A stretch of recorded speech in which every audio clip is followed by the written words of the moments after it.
Assalamualaikum warahmatullahi wabarakatuh. Perkenalkan, saya Nafali Disira dari kelompok 1. Di sini kelompok kami akan mempresentasikan tentang proyek 2 kami, yaitu rancang bangun aplikasi e-voting berbasis website pada komunitas workshop dan riset informatika. Dan sistem yang berjalan adalah pemilihan suara untuk organisasi. Proyek ini akan dimulai pada tanggal 17 September 2020 dan direncanakan berakhir pada tanggal 18 Desember 2020. Tujuan proyek ini adalah membuat aplikasi e-voting yang cocok digunakan pada masa pandemi, mempercepat pemungutan suara, dan menghemat biaya perhitungan suara. Lalu kita menuju ke detail publikasi yang terdiri atas 3 bagian, yaitu A. Tujuan proposal. Tujuannya adalah memberikan gambaran secara detail dengan kebutuhan yang diperlukan dalam pengembangan aplikasi e-voting berbasis website pada komunitas workshop dan riset informatika sehingga proses pengembangan berjalan dengan baik dan sesuai dengan tujuan aplikasi. Yang kedua ada versi dokumen yang terlampir, dan yang ketiga ada otorisasi dokumen yang juga terlampir. Lalu pendahuluan. Proposal rancang bangun aplikasi e-voting berbasis website dan pada komunitas workshop dan riset informatika ini yang diajukan oleh saya sendiri dengan tim pada bulan September 2020 sebagai tim pengembang di bidang software. Dengan software yang kami kembangkan yaitu aplikasi e-voting berbasis website pada komunitas workshop dan riset informatika. Untuk selanjutnya akan dilanjutkan oleh teman saya. Silakan. Baik, saya lanjutkan untuk ringkasan eksekutif. Tujuan proposal secara bisnis.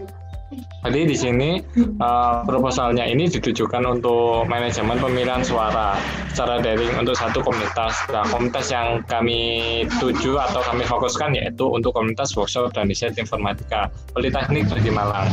Sehingga diajukannya proposal ini dapat membantu proses pemilihan ketua organisasi di masa pandemi seperti ini. Karena memang dalam keadaan yang seperti ini itu bisa berguna, aplikasi ini bisa diterapkan. Kemudian selanjutnya tinjauan requirement. Di sini kita membutuhkan yaitu prosesor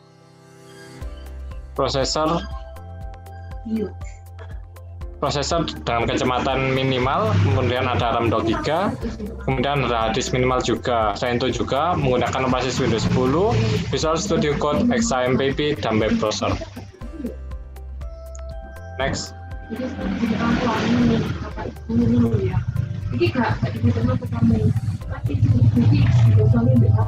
Kemudian di sini ada hasil atau solusi yang diajukan, yaitu yang pertama ada ringkasan solusi. Jadi di sini sistem ini dibuat untuk memudahkan dan dalam pelaksanaan pemilihan sehingga bisa mempercepat proses perhitungan dan juga menghemat biaya pengeluaran. Nah, solusi apa yang kami tawarkan? Yang pertama, aplikasi yang dibuat berbasis website.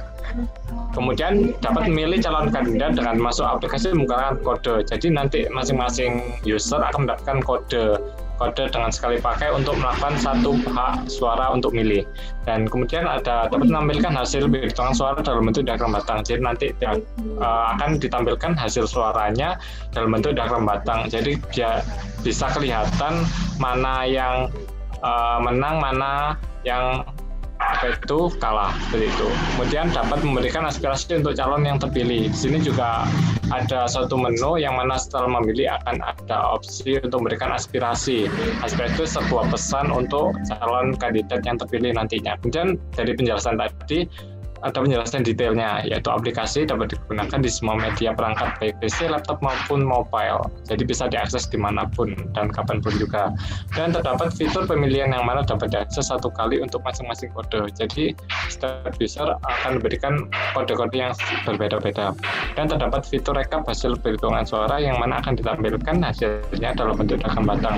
Jadi nanti secara keseluruhan hasilnya akan ditampilkan dalam bentuk diagram batang agar mudah untuk dilihat dan juga bisa ditampilkan untuk teman-teman yang lain, teman-teman komunitas yang lain dan mengetahui siapa pemenangnya.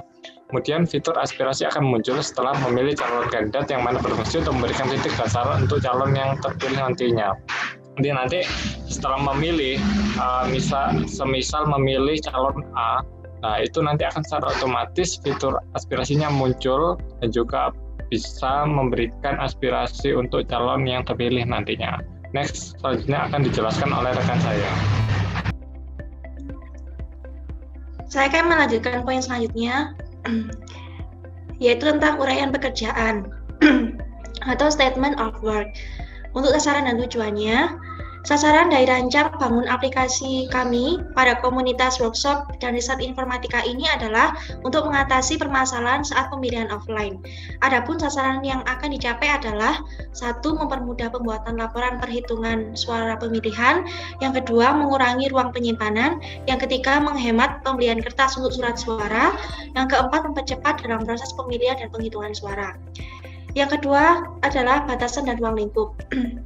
Batasan yang pertama adalah aplikasi ini hanya diperuntukkan untuk anggota atau pengurus BRI saja. Jadi aplikasi ini nanti akan diterapkan hanya untuk komunitas workshop riset informatika saja. Yang kedua adalah berbasis desktop atau website. Yang ketiga, pembangunan aplikasi membutuhkan software Visual Studio Code atau Sublime Text. Yang keempat, menggunakan framework CodeIgniter. Selanjutnya adalah ruang lingkup yang harus dikerjakan. Yang pertama, menganalisis proses yang berhubungan dengan pemilihan. Yang kedua, menganalisis data apa aja yang akan ditampilkan. Yang ketiga, melakukan pengecekan dokumen dan laporan yang berhubungan dengan pemilihan. Setelah itu, mendesain sistem informasi yang mendukung seluruh kebutuhan proyek, membangun program untuk sistem yang telah direncanakan dan didesain. Yang terakhir adalah penerapan dan pengujian sistem hingga layak digunakan oleh pengguna. Selanjutnya adalah kriteria penyelesaian. Proyek dinyatakan selesai bila telah memenuhi hal-hal sebagai berikut. 1. Sistem sesuai dengan kebutuhan. 2. Biaya sesuai dan tidak melebihi anggaran. Yang ketiga, tepat atau kurang dari waktu yang telah ditentukan. Yang terakhir adalah pengujian yang baik terhadap sistem. Selanjutnya akan dijelaskan oleh rekan saya. Selanjutnya adalah support setelah proyek selesai. Pemeliharaan sistem yang dilakukan meliputi: 1. Melakukan pembuangan sampah atau data yang tidak terpakai yang ada pada komputer serta memperbaiki kesalahan setting sehingga komputer dapat berjalan normal setidaknya sebulan sekali. 2. Melakukan pengecekan virus secara rutin, melakukan update antivirus agar dapat memproteksi komputer dari serangan virus baik virus lama maupun virus baru. Dan juga melakukan scanning virus serta membersihkan komputer dari virus. Yang ketiga yaitu mengecek kondisi server dan software aplikasi secara berkala. Yang keempat, membangun dan menata ulang kembali sistem yang rusak agar sistem dapat bekerja normal kembali. Dan yang kelima adalah membuat salinan data penting yang ada pada komputer user maupun server ke dalam backup storage. Selanjutnya adalah batasan-batasan. Berikut beberapa hal yang tidak dapat diubah dalam proposal dengan keadaan apapun, yaitu: 1. Harga yang telah disepakati oleh kedua pihak. 2. Struktur sistem informasi yang sudah dikomunikasikan. Selanjutnya akan dijelaskan oleh rekan saya. Baik, selanjutnya yaitu lain-lain. Lain-lain yaitu meliputi: A. Garansi program. Merupakan garansi yang dilakukan apabila ada kendala pada rancang bangun aplikasi e-voting berbasis website pada komunitas BRI. A. Garansi kerusakan sistem. B. Garansi kerusakan minor sistem. C. Maintenance system. B. Support system. Support program untuk membantu program klien jika ada kendala kecil dan dibutuhkan tanpa ada biaya tambahan, antara lain: A. Support by call. B. Support by email. Lalu ada rencana kerja proyek. Di sini adalah ditampilkan rencana untuk kerja proyek kami ke depannya, yaitu bulan September kita perkirakan yaitu untuk menganalisa kebutuhan proyeknya apa aja. Lalu bulan Oktober perancangan pembuatan desain. Lalu bulan November pengkodean program. Ini sudah masuk rencana codingnya.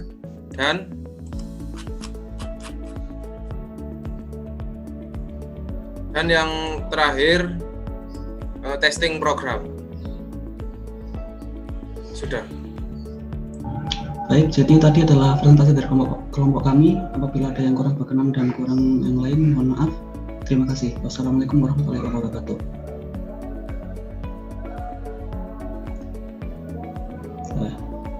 Ini videonya.